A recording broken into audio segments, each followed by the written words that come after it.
प्रणाम। सर्दियाँ आ गई हैं तो सर्दियों में कैसे देखभाल किया जाए, मतलब कैसे किस हिसाब से जो छोटी छोटी प्रॉब्लम्स आती हैं उनको कैसे हैंडल किया जाए या उनकी कैसे केयर की जाए जो सर्दियाँ हमारी स्मूथली और अच्छे से निकल जाएं। और सर्दियों में जिनको गैस बनती है या जिनकी बॉडी वात होती है उनको बहुत ज़्यादा प्रॉब्लम होती है। पहली प्रॉब्लम आती है सर्दियों में, जो सबसे ज़्यादा मतलब कॉमन प्रॉब्लम होती है वो होती है ड्राइनेस या स्किन, मतलब कि जो बॉडी के रोम छिद्र होते हैं वो सूख जाते हैं और हाथ पैर फटने लगते हैं, बहुत ज़्यादा ड्राइनेस हो जाती है। कभी कभी तो लोगों के जो एड़ियों, मतलब कि एड़ियाँ होती हैं पैरों की एड़ियों में, मतलब स्किन फट जाती है और उसमें से ब्लड तक आ जाता है, इतनी बुरी कंडीशन होती है। तो ड्राइनेस और ऐसे लोगों को जिनके बॉडी वात होती है, जिनको गैस बहुत ज़्यादा होती है, इन लोगों को ये प्रॉब्लम ज़्यादा होती है। तो इसमें क्या करते हैं सब, मतलब ज़्यादातर लोगों की आदत होती है कि वो कोई भी लोशन लगाना स्टार्ट कर देते हैं। जैसे सर्दियाँ आती हैं वैसे ही लोशन का ट्रेंड बढ़ जाता है, मतलब कि लोशन लेते हैं और कोई भी, चाहे वो आप कोई भी कंपनी का लोशन यूज़ करिए। मैं ये नहीं कर रही हूँ कि मतलब उन लोगों का मैं उनके बारे में मैं कुछ कह नहीं रही हूँ, लेकिन मैं बस इतना कह रही हूँ कि अगर आप लोशन लगाते भी हैं तो जैसे हम लोशन लगाते हैं वैसे भी हमारे बाल, एक एक बाल के नीचे हम एक छोटे छोटे ग्लैंड होते हैं जिसमें से तेल निकलता रहता है, तो जिससे हमारी पूरी बॉडी ऑयली रहती है और वो पूरे बॉडी को हाइड्रेटेड रखते हैं। लेकिन जैसे ही सर्दियाँ आ जाती हैं वैसे ही ये जो सूखने लगते हैं, स्किन सूखने लगती है तो हमें प्रॉब्लम होती है। पर जो सबसे अच्छा लोशन होता है वो होता है हमारा कोल्ड प्रेस ऑयल। मतलब जितने हमारे ऑयल होते हैं जिससे घर में खाना बनता है, चाहे वो सरसों का तेल हो, तिल का तेल हो, नारियल का तेल हो, रोगन बादाम का तेल हो, ये कुछ कुछ तेल होते हैं, ये सबसे ज़्यादा अच्छा लोशन होते हैं। आप रोज़ रात में कम से कम रात को सोते टाइम हल्के से गुनगुने पानी से अपना हाथ पैर धुलिए और उसके बाद अच्छे से उस पूरे बॉडी की, या तो पूरे बॉडी की या सिर्फ हाथ पैर और फेस में, मुंह धुलने के बाद पूरे बॉडी में तेल लगाइए और हाथ पैर में या तो तेल लगाइए और सो जाइए। देखिए आपकी स्किन सुबह सुबह बिल्कुल नॉर्मल या तो बिल्कुल हाइड्रेटेड दिखेगी और ड्राइनेस बिल्कुल भी नहीं रहेगी। लोशन आप लगा सकते हैं, लेकिन अगर आप बाहर कहीं जा रहे हैं तो आप लोशन लगाइए, नहीं तो ऐसे आप कोशिश कीजिए कि आप ऑयल ही यूज़ करिए। सबसे ज़्यादा अच्छा होता है तिल का तेल। आप कोशिश कीजिएगा कि कोल्ड प्रेस ऑयल होते हैं वो ज़्यादा अच्छे होते हैं, क्योंकि जब मशीन से जब हम तेल निकालते हैं तो उन मशीन की गर्मी की वजह से जो तेल होता है उसका जो एसेंस होना चाहिए, उस बीज का जो एसेंस होता है वो निकल जाता है। इसीलिए जो कोल्ड प्रेस ऑयल्स होते हैं वो थोड़े महंगे मिलते हैं, वो इसीलिए मिलते हैं, वो क्रायोजेनिक मशीन से उनके तेल निकलते हैं तो वो अच्छा होता है।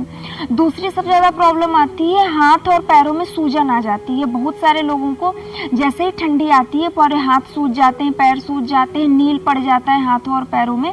तो सूजन के लिए सबसे अच्छा तरीका होता है कि आप रोज़ रात में आधे बकेट में गर्म पानी लीजिए, गर्म मतलब कि हल्का सा गुनगुना पानी, उसमें सब नमक डालिए, 1 चम्मच या आधा चम्मच सेंधा नमक डाल सकते हैं। अगर आप सेंधा नमक डालेंगे तो वो ज़्यादा अच्छा रहेगा। और उसमें इतना पानी गर्म होना चाहिए कि आपके बॉडी टेम्परेचर के लायक हो, मतलब कि आपके सहने के लायक हो। आप उसमें पैर और हाथ डाल करके कम से कम 10 से 15 मिनट बैठिए और रिलैक्स करिए। और उसके बाद जब 10-15 मिनट हो जाए, जब वो थोड़ा पानी ठंडा हो जाए तो अपना पैर उन पानी से बाहर निकालिए और उसके बाद अच्छे से हाथ और पैर पोंछिए। पोंछने के बाद सरसों का या तिल के तेल से बहुत अच्छे से जो हमारे मसल्स होते हैं और ये जो नसें होती हैं जिनमें अच्छे से खून नहीं पहुंच पाता, उनको अच्छे से दबा करके तेल लगाइए और उसके बाद आप सो जाइए। आपको इचिंग वाली और सूजन वाली प्रॉब्लम तो बिल्कुल खत्म हो जाएगी धीरे धीरे। इस बात का आप ध्यान रखिएगा, एक या 2 बार इसको करिएगा जरूर, ये बहुत ज़्यादा अच्छी चीज़ होती है। सर्दियों में डाइट, क्योंकि सर्दियों में बहुत जल्दी हमें भूख लगाती है। सर्दी एक तो जो बाहर का ठंडा वातावरण है उसको सहने के लिए और उस चीज़ को, क्योंकि हमारी बॉडी गर्म होती है और बाहर का वातावरण ठंडा होता है, तो उस चीज़ को अडाप्ट करने के लिए, उस चीज़ को अपने अनुरूप ढालने के लिए बॉडी वर्क करती है। इसीलिए बहुत ज़्यादा, मतलब कि जल्दी 2 से 3 घंटे में, 4 घंटे 5 घंटे में भूख लगाती है। लेकिन भूख लगने का ये बिल्कुल मतलब नहीं है कि आप ऊटपटा चीज़, कुछ ना कुछ भारी चीज़, मतलब ये सब खाते रहेंगे। खाइए, मैं मना नहीं कर रही हूँ, लेकिन लिमिट में। हर चीज़ सिर्फ लिमिट में अच्छी लगती है। ऐसी कोई भी चीज़ हो, चाहे वो अमृत ही क्यों ना हो, लेकिन कोई भी अच्छी चीज़ हो या बुरी चीज़ हो, अगर अच्छी चीज़ रहेगी तो भी और बुरी चीज़ रहेगी तो भी, अगर वो लिमिट से ज़्यादा जा रही है तो वो हर चीज़ नुकसान करेगी आपको। तो आप इस चीज़ का ध्यान रखिएगा। आप अगर आपको भूख लगाती है तो आप अपने डाइट में हैवी चीज़ मतलब कि हेल्दी चीज़ें लीजिए। जैसे सर्दियों में जो बाजरा होता है, अलसी होता है, सफ़ेद तिल होते हैं और काले तिल होते हैं, मूंगफली होती है, तो ये सारी चीज़ें गर्म होते हैं, ये बॉडी को एक भरपूर पोषण देते हैं। लेकिन इसमें ज़्यादातर लोगों को आदत होती है इस चीज़ को सूखा खाने की। नहीं, जो बॉडी को घी एक अच्छा सा ल्यूब्रिकेशन प्रोवाइड कराता है, बहुत अच्छा सा ल्यूब्रिकेशन, एक मॉइस्चर देता है। क्योंकि अगर बॉडी के इंटरनली अगर मॉइस्चर नहीं रहेगा, बॉडी इंटरनली ही सूखी रहेगी, तो एक्सटर्नली जो ड्राइनेस तो बॉडी में होती ही होगी। उसके लिए घी सबसे ज़्यादा अच्छा होता है। तो इन सब चीज़ों का आप या तो लड्डू बनाइए या बाजरे की रोटी बनाइए, कुछ भी खाइए, लेकिन एक बार उनमें घी जरूर ऐड करिए। अगर आप लड्डू बना रहे तो इन सारी चीज़ को एक बार आप घी में फ्राई कर लीजिए।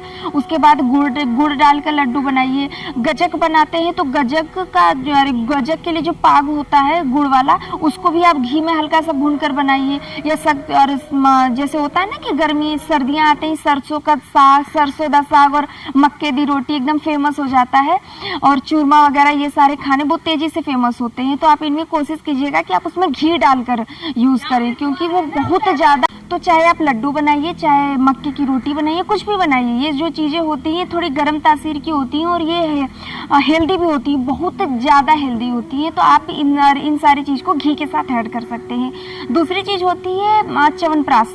आप अपने डेली लाइफ में या डेली रूटीन में च्यवनप्राश ऐड कर सकते हैं। सर्दियों में बहुत ज़्यादा अच्छा होता है। जिनकी बॉडी थोड़ी गर्म होती है उनको विदाउट केसर वाला है, क्योंकि एक च्यवनप्राश आता है जिसमें केसर मिली होती है और एक च्यवनप्राश आता है जिसमें विदाउट केसर की होती है। तो जिनकी बॉडी थोड़ी गर्म होती है, ऐसा लगता है उन्हें बहुत ज़्यादा च्यवनप्राश या बहुत ज़्यादा उन्हें कुछ ज़्यादा ठंड नहीं लगती, वो विदाउट केसर वाला च्यवनप्राश ऐड कर सकते हैं। या तो जिन लोगों को ठंड बहुत ज़्यादा लगती है वो केसर वाले दूध के साथ केसर वाला च्यवनप्राश ऐड कर सकते हैं, वो बहुत ज़्यादा हेल्दी होता है। और इस समय सर्दियों में ही आंवले का सीजन आता है, तो आप आंवले का जूस भी ले सकते हैं, आंवले का मुरब्बा भी ले सकते हैं। मतलब दूध पीते टाइम या तो उसके पहले मुरब्बा ले लीजिए या च्यवनप्राश ले लीजिए, हल्दी वाला केसर वाला दूध ले लीजिए।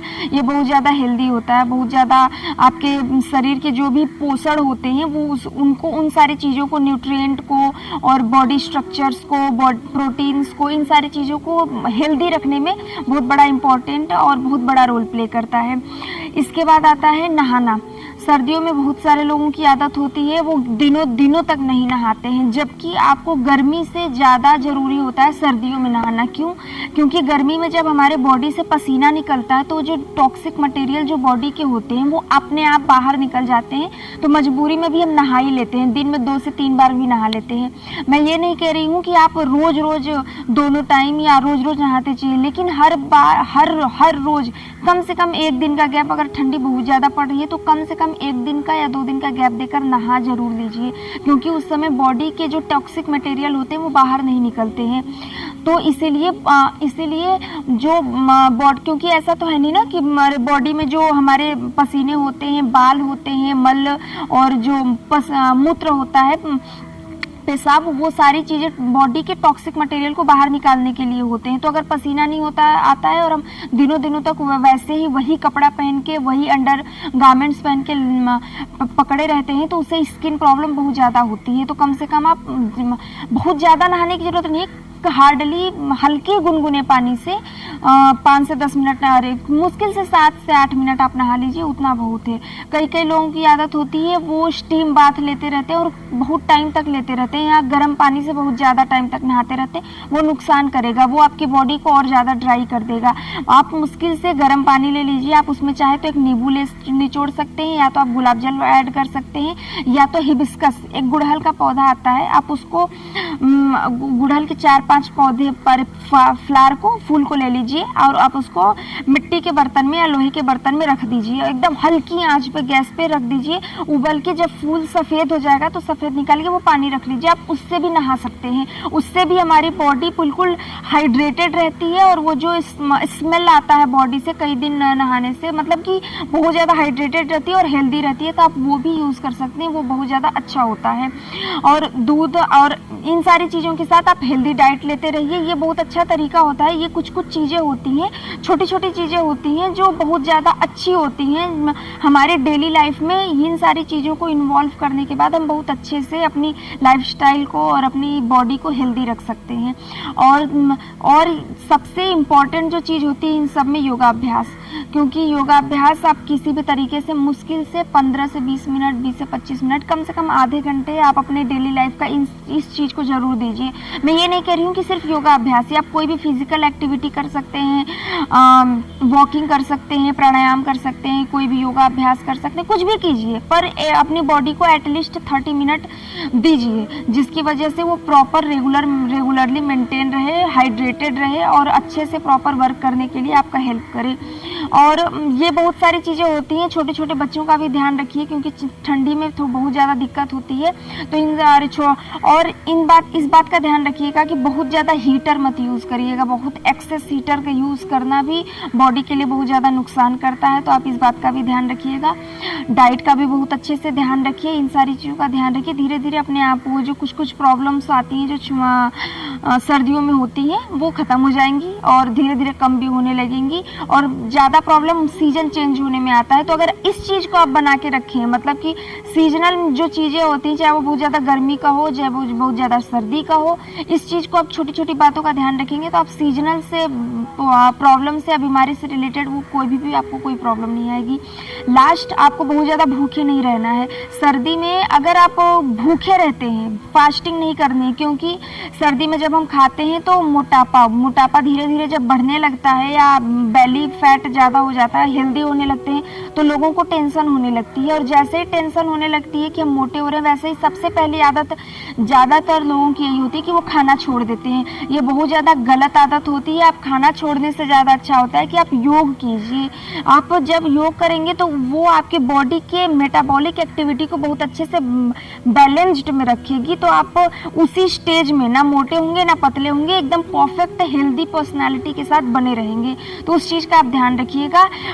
छोड़िए मत। आप बीच बीच में फ्रूट्स या कुछ कुछ अच्छी चीज़ें ले सकते हैं। फ्रूट्स ले सकते हैं, जूस ले सकते हैं, चाय कॉफ़ी ले सकते हैं। मतलब चाय कॉफ़ी के लिए मैं नहीं बोलती हूँ, वो जो मैंने बहुत सारे चाय के लिए, जो हमारे जितने भी भारत में हर्बल्स मसाले होते हैं, चाहे वो इलायची, अदरक, तुलसी, ये जो कुछ कुछ मसाले होते हैं सौम्य, और ये जो हर्बल प्लांट्स होते हैं उनकी मेडिसिनल वैल्यू बहुत ज़्यादा होती है। तो मैंने बहुत सारे पर चाय के वीडियो हल्के हल्के से बनाया हुआ है। आप वो दिन में 4 से 5 बार बदल करके आप उसको यूज़ कर सकते हैं। वो बहुत ज़्यादा हेल्दी होगा।